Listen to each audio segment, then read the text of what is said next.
Nakakapag-adjust sina Joe at Trisha, ang kanilang mga bagong kasama ay naninibago naman sa kanila. Hello Philippines and hello world! Saan nga kaya papunta ang pagbabagong ito at magbago rin kaya ang pagtingin ng Philippines, lalo na si Shay kay Trisha? At paano rin maapektuhan ang palitan ng dalawa ang paparating na weekly task kung saan muling magka-clash ang dalawang barkada? Yan ang ating abangan sa mga susunod na araw. Samantala sa unang umaga na bago ang magkakasama, isang nakakaintrigang 10,000 peso check ang inabutan ng ating mga housemates. Ano nga kaya ang halaga ng 10,000 pesos para sa mga taga-villa at taga-apartment? Narito po.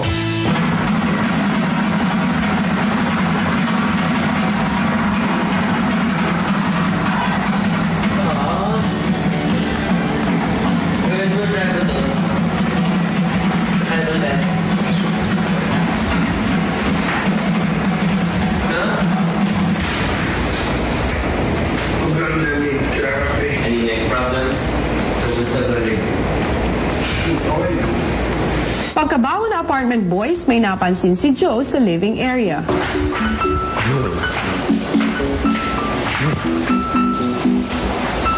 Uy, 10,000. Uy.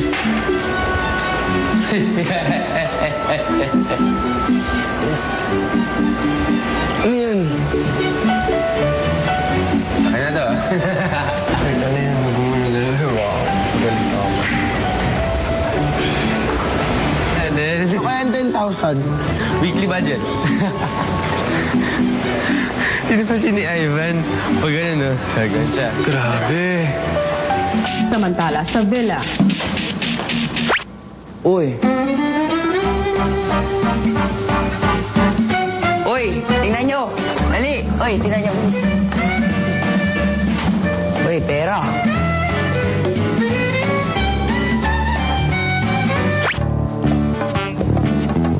May pera. May pera, pere. 1,000. Eke! Aba, pag-shopping. Hoy. Ay. Pera itek. Kung natutuwa ang villa sa nakita, ang apartment naman ay tila nilalampasan lang ito.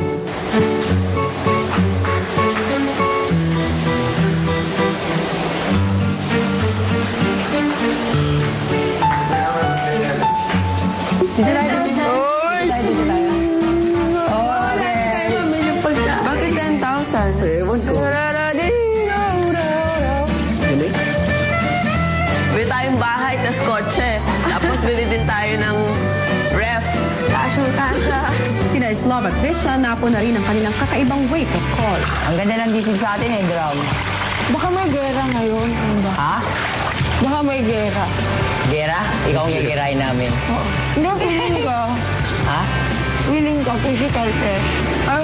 Parang physical, ano? Parang kasi gino, Sabado daw, sila daw mga kalaban mo kasi magiging kasagpi mo na kami. Okay lang. Pagdating ng almusal, kahit nakasama ang iba, nagkaroon ng sariling kwentuhan sina Trisha at Yong. Lagi ka din sa atin sa matang lang. Genius ako. Nung bata ako, natuto ako maglakad 9 months, 8 months. Lakad. Nagbabasa na ako ng 3 years old. Genius naman ako. Tapos, nagpariwara. Yung parang nagrebelde ako na, yun. Hindi ako nag-aral ng 2 buwan. Pero nakapasa ka pa rin. Kung nakuha ni Trisha ang atensyon ni Yong, si Joe sa apartment, pinagdiskitahan naman si Ivan. Lutuan ng sinangag. ng fried rice. Sobrang slow? No, kasi I'll just speak Tagalog just for you. Wag ka na. Ivan, you like her? You like her? A little bit.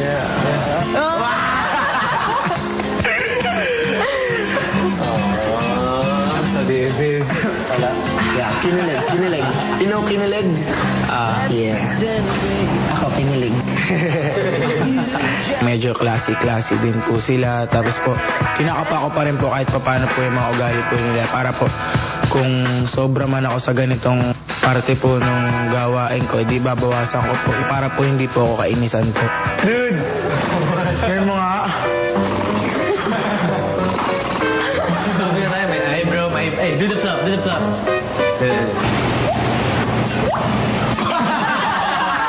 Paano? Konti. ayaw. Konti lang. Natuntin na yun. Kainit natin maghapon, no? Hindi tayo nag-uusap. Kinakapunan nagkaroon na ng kasagutan ang tanong ng housemates kung para saan ang 10,000 pesos na nakita nila. Housemate, sa araw na ito, ibibigyan ko kayo ng pagkakataon upang pag-usapan ang mga bagay na may kinalaman sa nakita ninyong cheque na may halagang 10,000 pesos. Nais kong pag-usapan ng inyong grupo kung Pag-uusapan ng dalawang grupo kung kanino ibibigay ng bawat isa ang 10,000 piso. Matapos nilang mag-usap ay pipili na sila ang housemate na paglalaanan nito. I'm going to give this to my family because they deserve it. To my lolo. Because yung heart niya is running by battery na lang. Yung lola ko sa tuhod, kaya alaga siya ng alaga. Hindi na siya makaharap ng trabaho. Siyempre sa favorite dito. JP. Sa lola ko, kay mom, sa iba naming kapitbahay, like,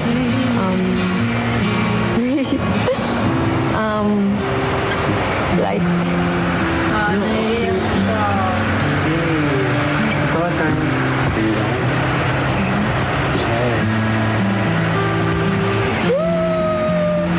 sa aming, baka sa kapitbahay nilang, ano, sa neighbors na pupunta sa aming bahay.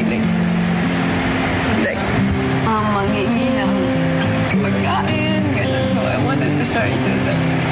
Naiiyak po ako. Nawalang talaga ako sa mga taong gano'n. Gusto ko pong tumulong. Like, they're calling my mom like, Mommy, sino yun? As kung mga bata doon kasi. They're calling my mom as Mom Gina. So, ganun. So, I wanted to share it with them. I wanted to help some people, other people, yung mga mahihirap.